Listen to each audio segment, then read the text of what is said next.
नमस्कार, मी पंजाब डक. काय झालं, उत्तर महाराष्ट्राकडे काही भागामध्ये पाऊस पडलेला नाही. तर उत्तर महाराष्ट्रातल्या शेतकऱ्याला सांगू इच्छितो की 27, 28, 29 जुलैपर्यंत नंदुरबार जिल्हा, धुळे जिल्हा, नाशिक जिल्हा, चाळीसगाव तालुका, त्याच्यात रावेर, चोपडा, जळगाव जिल्हा, त्याच्यानंतर येवला, नाशिक या भागामध्ये म्हणजे 26, 27, 28, 29 पर्यंत चांगला जोराचा पाऊस पडणार आहे. शेतातून पाणी बाहेर निघणार आहे म्हणून हा अंदाज उत्तर महाराष्ट्रातल्या शेतकऱ्यांना लक्षात येतो. त्याच्यानंतर काय झालं की पश्चिम महाराष्ट्रामध्ये सोलापूर जिल्हा, सांगली जिल्हा, अहिल्यानगरचा काही भाग या भागामध्ये पाऊस पडले नाही. तर आज 26 तारखेला म्हणजे आज अहिल्यानगर भागामध्ये त्याच्यानंतर सोलापूर जिल्ह्यामध्ये करमाळा तिकडल्या भागामध्ये सोलापूर जिल्ह्यात खूप ठिकाणी आज जोराचा पाऊस सुरू होईल. रिमझिम काही ठिकाणी रिमझिम पडेल, कुठून शेताच्या पाणी निघा म्हणून पश्चिम महाराष्ट्रातल्या शेतकऱ्यांनी हा अंदाज लक्षात घ्यायचा. त्याच्यानंतर आपण मराठवाड्याकडे बोलू.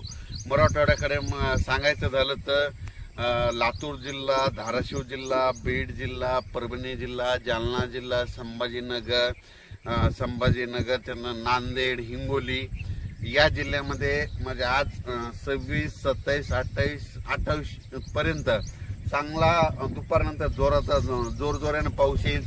सरी येत राहतील, जोराने पाऊस येईल, पुन्हा मग कमी होईल, पुन्हा रिमझिम येईल. पण 28 तारखेपर्यंत मराठवाड्यामध्ये ह्या 5-7 जिल्ह्यामध्ये पाऊस 28 तारखेपर्यंत चालू राहणार आहे आणि 29 नंतर सूर्यदर्शन होणार आहे. त्याच्यानंतर काय करू, पूर्व विदर्भाकडे.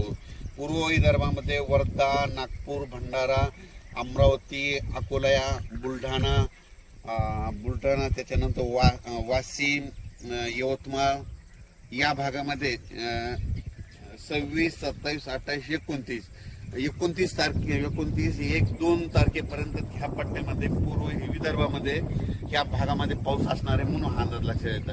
विदर्भातला पाऊस जरा 1-2 तारखेपर्यंत तिकडे मुक्कामच राहणार आहे म्हणून विदर्भातल्या शेतकऱ्यांनी हा अंदाज लक्षात येतो.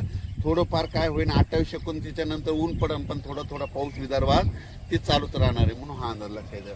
त्याच्यानंतर काय सांगायचं झालं तर पूर्व विदर्भ, पश्चिम विदर्भ, दक्षिण महाराष्ट्र, उत्तर महाराष्ट्र, कोकणपट्टी, खानदेश सगळीकडं आज म्हणजे असा रिमझिम पाऊस सुरू राहील. कुठं जोरात येईल, पुन्हा कमी होईल, पुन्हा जास्त होईल, पण हा पाऊस पडतच राहणार आहे.